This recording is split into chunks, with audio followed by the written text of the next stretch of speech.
This is Juan. Welcome back dito sa ating YouTube channel. So, for today's video, meron tayong i-review na appliances. Appliances review.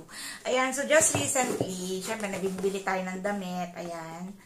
Ayan, so kasi kailangan yung mga damit ko, yung mga stretchable na kasi nga, yung damit ko, sumisikip na. So, dapat kahit maging triple XL ako, yung magkakasya pa. Diga, nung nagbuli ako ng damit, yung mga stretchable. Siyempre, kailangan ingatan. So, bumili ako ng plancha. Kasi isa yung plancha sa nakakasira ng damit. So, yung mas magandang gamitin, siyempre, yung hindi siya prone sa pagkasunog. So, bumili nga ako nito. And ito yung plancha na ng Dirma. Dirma. As in, D-E-E-R-M-A.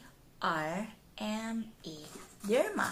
At ito yung kanyang box. Ayan. So, ginagamit ko na ito. So, medyo ilang linggo na rin. And share ko sa inyo kung ano yung experience ko. So, by the way, ito yung nasa 900 pesos lang. Murang-mura as compare sa Philips na medyo mahal. Alang yung saksakan niya is ganito. So, kailangan mo ng connector. Or ano ba tawag doon? Parang pang-convert niya dun sa ginagamit natin. Ayan. So, ganito yung itsura niya, okay? So, dito yung handle niya. As compared dun sa ibang mga mamurahe na umiinit yung handle, ito hindi umiinit yung handle. Na yung iba kasi, pag umiinit yung handle, hindi na sila makapag-plancha.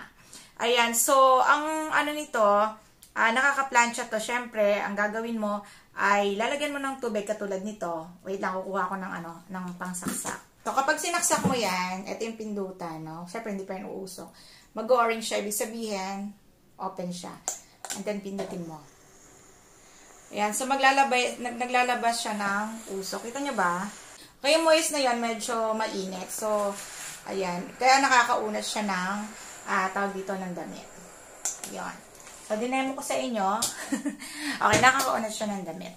Okay, so, pag una mo siyang ginamit, medyo mag-aalang, parang maninibago ka. Doon, syempre, sanay tayo sa plancha, dinidiinan. Pero pag nakasanayan mo, maganda siya. Okay, for me, maganda siya dun sa mga maninipis na damit. Kasi, hindi ka matatakot na masunog. Tapos, nakatayo lang, pag ganyan-ganyan ka lang, ganyan-ganyan. Tapos, nauunat na siya. Madali siya maunat, tapos hindi siya nag-iiwan ng liston na minsan nadodoble pag hindi ka sanay mag-liston. Ayan. So far, okay siya lalo sa mga uniform. Hindi siya madaling makaluma ng mga uniform. Hindi ko lang alam kung pwedeng lagyan ng downy para mas mabango, pero hindi ko nilalagyan kasi baka masira.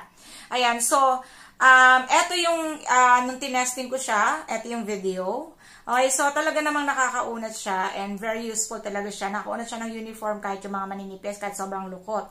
Nakakaunat talaga siya. Ngayon, medyo weak siya pagdating doon sa makakapal na makakapal. Di ko alam kasi parang wala nang adjustan yung kanyang, parang yung parang usok na lumalabas. Wala na siyang adjustan. So, yun na yun. Medyo nahihirapan akong magpaunat ng medyo matitigas na pantalon. Pero, okay lang naman. Kaya lang pag matitigas yung pantalon, mas gusto ko yung isang plancha, yung the usual na plancha ginagamit natin. Okay, pero sa maninipis, mas nagagandahan ako dito kasi nga, nauunat siya, tapos hindi siya prone sa pagkasunog. So, meron lang akong hindi nagustuhan dito. I don't know kung, comment down below kung may nakakagamit na nito, kung ganun din yung experience nyo. Na-experience ko sa kanya, kapag uminit na siya, as in sumobra na yung init niya, nag-i-stop siya automatic. Tapos kahit anong gawin mo, hindi talaga siya mag-uusok. So, yun lang ang hindi maganda sa kanya. So, hindi mo siya magagamit hanggang hindi siya lumalamig ng malamig ulit. Kaya ang ginagawa ko dito, hindi ko siya ginagamit continuously. Halimbawa, naka-apat na ako, papatayin ko na, and maya-maya ako na uli. Okay? Isusunod yung mga kasunod. So, hindi siya pwede sa pangmatagalang plancha. Yun talagang hindi ko nagustuhan sa kanya.